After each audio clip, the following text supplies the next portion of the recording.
Herkes kruzda qaynatma problemindən şikayət edir. Amma qardaş birbaşa bu cür soyutma problemindən şikayətlə yaxınlaşıb hara? Təbii ki bizim servisə. Problemi görürsünüz 93 dərəcə mühərrikin temperaturudur. 67 dərəcə radiatorun üzərində olan radiator daçikinin temperaturudur. Bugünkü gün çəkişdə məqsədimiz nədir? Bugünkü gün çəkişdə məqsədimiz nədir? Bu problemə görə nə qədər termostat dəyişirsiniz? Biraz yüksək səslə 4 dənə. 4 dənə su temperatur daçikini dəyişirsiniz? 2 dənə. Amma problem aradan qalmayıb ki. Qardaş bizim adası bir 2 il üçün bundan qabaq bir dəfə yanımıza yaxınlaşıb. Səhv eləmirəmsə qalovka yemişdir. Özdə bir dəfə yox, 2 dəfə yemişdir. Birinci dəfə nəsə İngil var, problem olmuşdu. Nəysə, bugünkü gün çəkişdə məqsədimiz nədir? Avtomobildə qızma dərəcəsinin soyması ilə əlaqədardır. Adətən 95'li termostatda qoyursunuz. Amma bugünkü gün termostatla qətiyyən adiyyəti yoxdur. 4 dənə termostat dəyişir.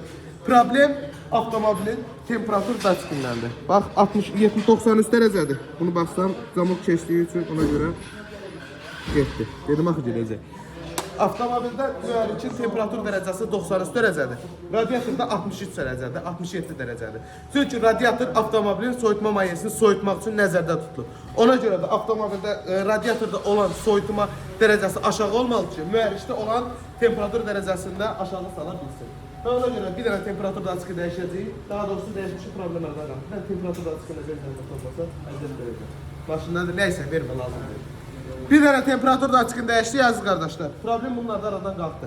Temperatur daçiki keyfiyyətini itirdiyi üçün avtomobilin üzərində olan antifrisin qızdırmasını tam vəziyyətdə görə bilmirdi. Bunlar dəyişmişsə. Bax bu da dəyişilir.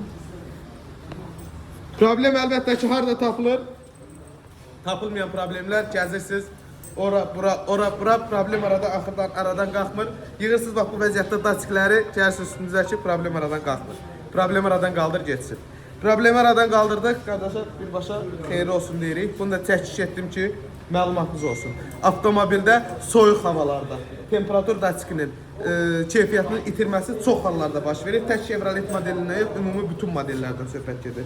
Adətən bax daçikin üzəri bax bu vəziyyətdə pas olduğuna görə bax bu cür daçikin sensoru qızma dərəcəsini görə bilmir. Bax bu pas imkan vermir. İndi deyirsiniz ki, təbii ki bunu təmizləyib qoyardınız. Biz dəyişirik. Sizə nə dəxli var? Problem aradan qaldırır. Öpürəm, özünüzdən müğayət olun. Kapot da bağlayırıq.